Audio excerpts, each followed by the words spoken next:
Welcome to a shared moment of reflection, a pause in the constant motion of life, where we can think, question, and look inward together. This channel exists for one purpose: to explore the human mind through the lens of classical wisdom, and to examine the deep roots of suffering and inner conflict that shape our lives. If today's reflection resonates with you, if something here quietly touches your inner life, I invite you to subscribe and turn on notifications so we can continue this journey of thought and insight together. Now, let us begin with a question that rarely receives an honest answer. In the long journey of life, what is the moment we fear most? The moment we instinctively wish to avoid? For many of us, it is not failure, nor loss, nor even death itself. It is the moment when we are forced to meet again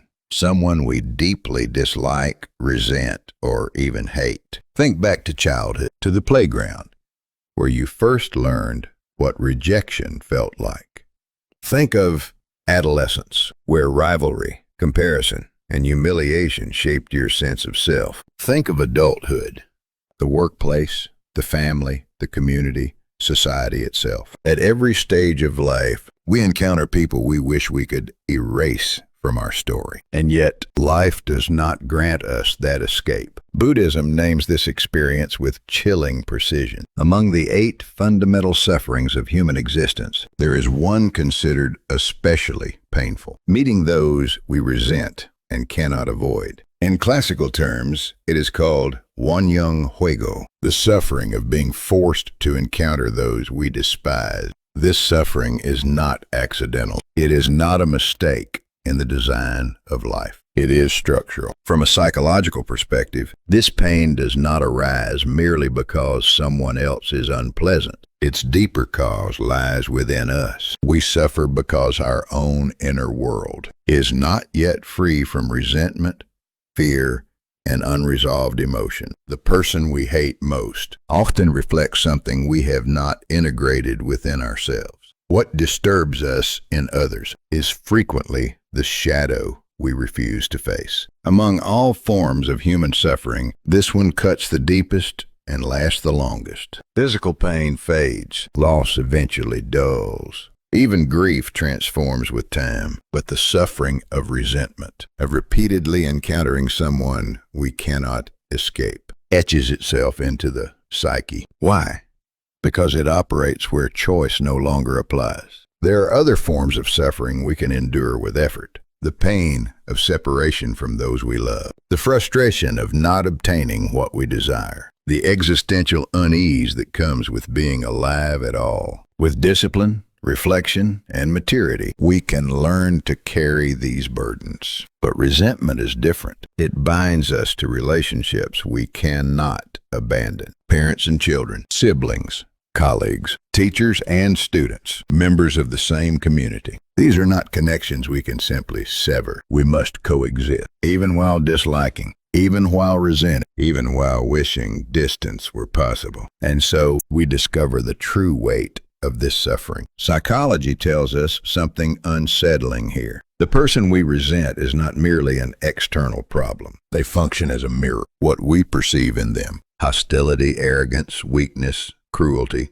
is amplified by unresolved tensions within ourselves. That is why, no matter how often we try to escape, the same kind of person reappears in a different form. Different face, different name, same emotional trigger, because what we are truly encountering is our own unexamined inner landscape. At this point, a deeper question emerges. Why does life insist on placing these people in our path? What is life attempting to teach us through encounters we would never voluntarily choose? To explore this question, we turn to an ancient text from Tibetan Buddhism, the Bardo Thodol, often known in the West as the Tibetan Book of the Dead. This text teaches that after death, the consciousness enters an intermediate state, the Bardo, where it encounters terrifying visions, divine figures, and overwhelming experiences. Yet the text makes a radical claim. All of these visions are projections of the mind itself. The gods and demons are not external. They are manifestations of consciousness.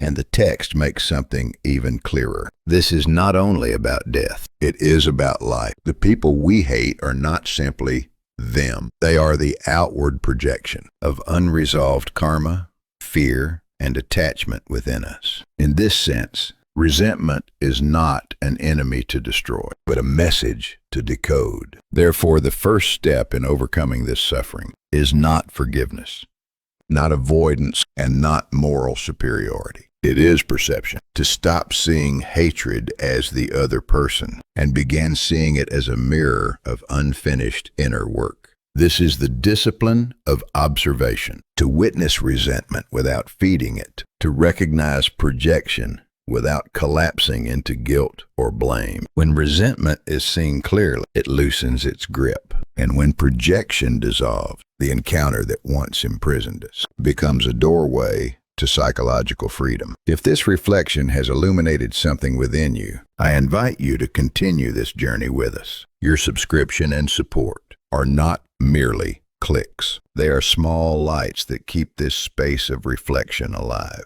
In the next session, we will explore how this ancient insight can be applied directly to modern relationships, trauma, and healing, and perhaps how meeting those we resent may be the very path that leads us beyond suffering itself. Do not fear the light when hatred becomes awakening. The Tibetan Book of the Dead offers a sentence that is both simple and unsettling. Do not fear the light. It is the nature of your own mind. At first glance, this sounds poetic, almost comforting, but in truth, it is a radical psychological instruction, because what this teaching asks of us is not to fight fear, not to escape hatred, but to look directly at what we would rather reject. When we encounter someone we hate, our instinct is clear avoidance, disgust, defensiveness. But Tibetan Buddhism proposes something entirely different. In the precise moment you stop fearing or rejecting that person, and instead recognize the shadow of yourself reflected there, hatred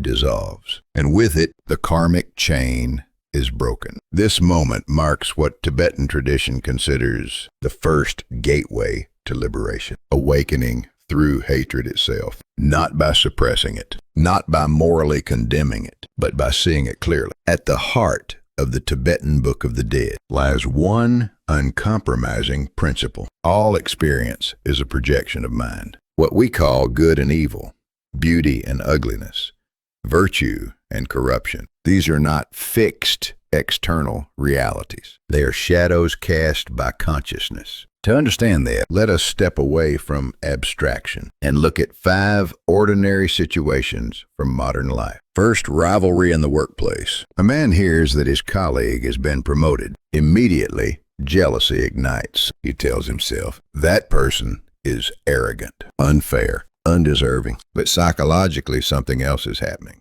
What he is truly confronting is his own unfulfilled desire for recognition. The colleague becomes a screen onto which his wounded ambition is projected. The moment he recognizes this, hatred loses its authority, and self-understanding begins. Second conflict within the family. A mother scolds her son, saying, "Why are you so selfish?" Yet beneath her anger lies a deeper truth. In her youth, she suppressed her own desires, her independence, her needs, her voice. Now, seeing her son act freely reawakens what she was never allowed to be. The son is not the true source of her anger. He has become the mirror of her repressed self. Here, the root of hatred is not the other person, but the unacknowledged shadow within. Third, hatred toward social groups. Someone feels intense hostility toward a certain race, religion, or political group. They are destroying society, he says. But beneath this certainty often lies fear. Fear of powerlessness, loss, or irrelevance. In the language of the Tibetan Book of the Dead, the terrifying demon is not outside. It is an illusion generated by inner anxiety. The external enemy is the shape fear takes when it cannot be faced directly. Fourth, jealousy and attachment in romantic relationships. A lover becomes consumed by suspicion. What if they leave me? What if they betray me? But this anxiety is not evidence of the partner's betrayal. It is the projection of an old wound, the fear of abandonment. The threat does not originate in the relationship. It already exists in the psyche. When this is recognized, the lover stops attacking the other and begins healing the self. Fifth, religious visions and symbols of awakening. In the Tibetan Book of the Dead, the deceased encounters terrifying deities and radiant gods. Yet the text is explicit. They are not external beings. The peaceful deities are manifestations of one's compassion. The wrathful demons are forms taken by attachment and fear. Thus, the practitioner is taught, do not see them as external. Recognize them as projections of your own mind. Only then does fear dissolve. Only then does the sentence, do not fear the light. It is your own nature. Become real. All 5 examples point to the same truth. What we hate or fear is rarely an objective external reality. It is the projection of unfinished emotions, repressed desires, and unresolved karma within us. To see hatred not as hatred, but as a mirror of karma, is not an act of forgiving others. It is the first step toward awakening oneself. Modern psychology echoes this insight. Carl Jung expressed it with striking clarity. Everything that irritates us about others can lead us to an understanding of ourselves. Hatred, then, is not a moral failure. It is an invitation. And when that invitation is accepted, even the people we resent most can become guides, leading us not deeper into suffering, but toward the integration of the self. When hatred is not about the other, resentment is a lesson in self-integration. From a psychological standpoint, the suffering known as wanjung huigo, the pain of meeting those we resent, is not fundamentally about hatred toward another person. It is resistant to our own inner lack, the arrogance we despise, the jealousy that angers us, the irresponsibility that repels us, the emotional coldness that wounds us. These traits are rarely the true source of pain. They function as mirrors, reflecting emotions within us that have been suppressed, denied, or left unresolved. Therefore, overcoming resentment does not begin with forgiving the other. It begins with understanding oneself through the other.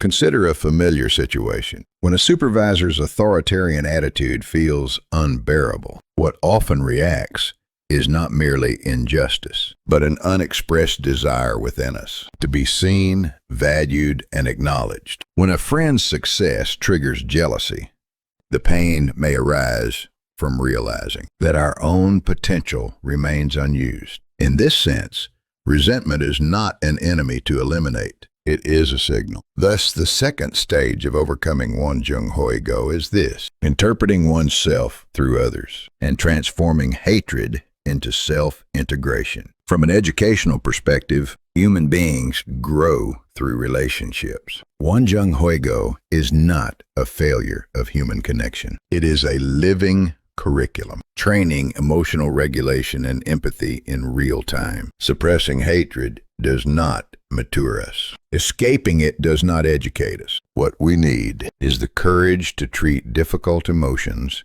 as learning material. In a classroom, when children encounter someone they dislike, a wise teacher does not treat it as misbehavior, but as an opportunity for empathy training. In the workplace, conflict does not have to be a threat. It can become a platform for emotional literacy and team development. Emotions do not mature through control alone. They mature through recognition, expression, and understanding. Thus, the educational principle is simple but demanding. Do not suppress emotion. Transcend it through understanding. Across civilizations, the great wisdom traditions converge on this truth. The Dhammapada teaches, hatred is never ended by hatred. It is ended only by love. Laozi writes in chapter 49 of the Tao Te Ching, "The sage is good to the good, and also good to those who are not good. This is true virtue." Confucius in the Analects states, "Repay resentment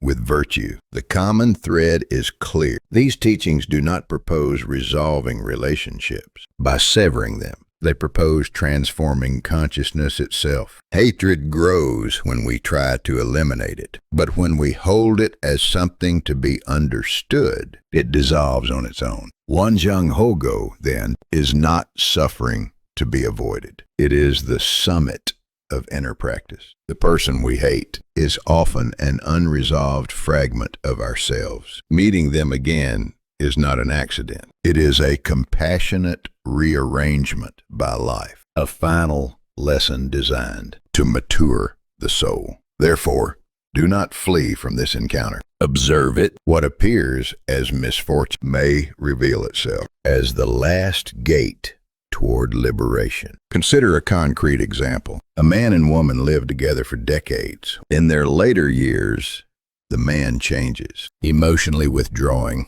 or betraying trust. The woman experiences profound pain and abandonment. From a Tibetan Buddhist perspective, this is Wanjung Hoigo. From a psychological and educational perspective, it is the final examination in relational learning. How then should she respond in real life? First, keep an emotional journal. Write the textbook of your own heart. After the change, anger and betrayal dominate. But the key shift is this. Replace the question, "Why did he do this to me?" with, "Why does this affect me so deeply?" By recording emotions daily, hatred transforms into study material. Educationally, this is reflective learning. Psychologically, it is emotional awareness training, reclaiming authorship over one's inner life. Second, practice role reversal. Learn to see from the other's position. Instead of condemning his irresponsibility, explore it. Imagine his fears, history, and insecurities as if performing a role play. This is not to excuse him. It is to expand one's capacity for empathy. Educationally, this is perspective taking, a core skill of social emotional learning. Psychologically, it retrieves projected anger and restores emotional sovereignty. Third, recognize repeating patterns. Review the lesson of your life. If similar relational pain recurs, it is not bad luck. It is a repeated examination. Notice patterns such as overgiving, anxious attachment, or validation seeking. Educationally, this is experiential learning, transforming pain into insight. Psychologically, it is bringing unconscious patterns into awareness, so they no longer control the future. Fourth, objectify emotion. Adopt the stance of the meditative observer. When anger or hatred arises, do not identify it as me. See it as a cloud passing through the mind. Tibetan Buddhism calls this observing the winds of karma. Educationally, this is metacognition, stepping back from one's own thoughts and feelings. Psychologically, it restores distance, clarity, and choice. When resentment is approached this way, it no longer enslaves. It instructs. And what once appeared as the most painful encounter of life reveals itself as the final teacher, guiding us toward emotional maturity and inner freedom. Metacognition, the skill that turns emotional pain into wisdom. Let us now turn to a crucial concept, one that quietly determines whether suffering imprisons us or becomes the doorway to liberation. That concept is metacognition. In simple terms, metacognition means the ability to think about one's own thinking. It is the capacity to recognize what we know and what we do not know, to observe how our thoughts and emotions operate, and to actively adjust our inner processes rather than being ruled by them. Psychologically, metacognition allows us to observe emotions without immediately reacting to them, which stabilizes the autonomic nervous system and significantly improves anger regulation and emotional recovery. Metacognition consists of two core components. First, metacognitive knowledge. This is awareness of one's own mental patterns. It means knowing what you are good at, what triggers you, where you struggle emotionally, and which strategies help you regain balance. Second, metacognitive regulation. This is the ability to actively guide and adjust cognition and emotion. It includes setting intentions, planning responses, monitoring inner states in real time, and revising strategies when old patterns no longer serve us. People who use metacognition effectively display recognizable behaviors. When learning something difficult, they plan ahead. This part is challenging. I need more time and patience here. When stuck, they self-monitor. Why am I blocked right now? What assumption am I missing? When a strategy fails, they adjust. This method doesn't fit me. I'll try another. When receiving feedback, they reflect. What patterns led to this outcome? And how can I improve next time? Now, let us move to a critical application. Fifth, transform the energy of hatred and sublimate it creatively. The pain of separation, betrayal, and resentment can be redirected into writing, art, service, meditation, or creative work. The suffering of Wanjung Huigo, meeting those we resent, contains immense emotional energy. When purified, it becomes fuel for growth. Educationally, this is creative emotional expression, turning raw feeling into development. Psychologically, this is sublimation, the transformation of pain into meaning, and the emergence of resilience. Thus, Wanjung Huigo is not an event of hating others. It is an opportunity to re-educate one's emotional life and soul. Relationship failure is not a failing grade in life. It is the final semester of the curriculum of liberation. Consider a concrete case. A woman in her 60s suffers deeply after the emotional betrayal and irresponsibility of her long-term partner. This situation is not merely tragic. It is one of the most effective real-life environments for training metacognition. The ability to observe, regulate, and refine one's emotional responses. Let us walk through this process using 4 stages: planning, monitoring, adjustment, feedback. These stages integrate Tibetan Buddhist contemplative practice Guanzhou, or mindful observation, with modern psychological and educational models of metacognition. Stage 1, planning. Protecting the self in emotional turbulence. The goal is not to suppress emotion, but to prevent emotional collapse and preserve inner equilibrium. For example, today, instead of blaming him, I will observe my emotional fluctuations. If emotions escalate during conversation, I will pause and take a 10-minute walk. I will write once a day to track when my emotions surge most strongly. In Tibetan terms, this mirrors the instruction given to consciousness in the Bardo. Do not react in fear when visions arise. Observe. Here we plan not to react impulsively to emotion, but to witness it. Stage 2, monitoring.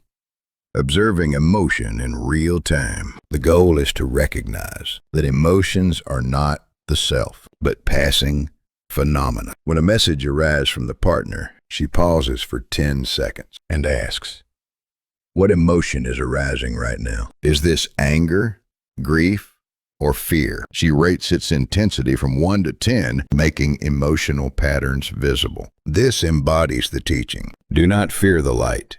It is the nature of your own mind. Emotion is not a monster attacking us. It is awareness illuminating itself. Stage 3, adjustment. Choosing a new response. The goal here is to consciously revise habitual reactions. Instead of accusing, "Why did you do this to me?" she uses I statements. "I feel hurt in this situation, and I need distance right now." She releases the urge to control the other and redirects energy towards self-development, reading, meditation, volunteering. She redefines the day. Today is not a day of hatred. It is a day of practice. In Tibetan understanding, to cut karma does not mean changing others. It means changing habitual reaction. Stage 4, feedback, turning experience into insight. The goal is to convert pain into wisdom. At the end of the day, she reflects. How well did I observe my emotions today? My anger reached 8, but it subsided faster than yesterday. What has this suffering taught me? In Tibetan Buddhism, this is called dedication of contemplation, returning the fruits of one's practice, not to ego, but to wisdom and compassion. The one who learns from hatred no longer needs to blame others. Pain becomes insight. Ultimately, suffering, especially Wanjung Hoigo, deepens when we live only in reaction. This is why Tibetan contemplative practice and modern metacognitive training point to the same path using different languages. They both teach us how to move from reaction to awareness and from awareness to liberation.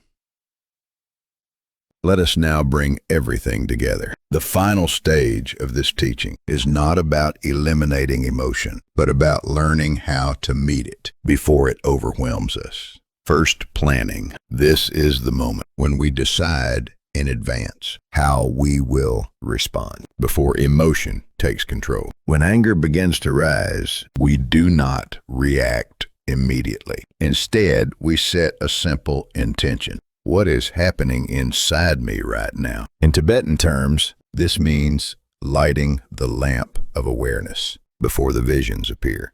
It is the first protective discipline, preparing the mind before emotion explodes. Second, monitoring. Now, in the middle of real life, when a message arrives, when conflict escalates, or when loneliness suddenly tightens the chest, we watch the movement of the mind. We ask, where is my emotion leaning right now? We do not suppress it. We observe it as it is. Even giving it a number can help make the invisible visible.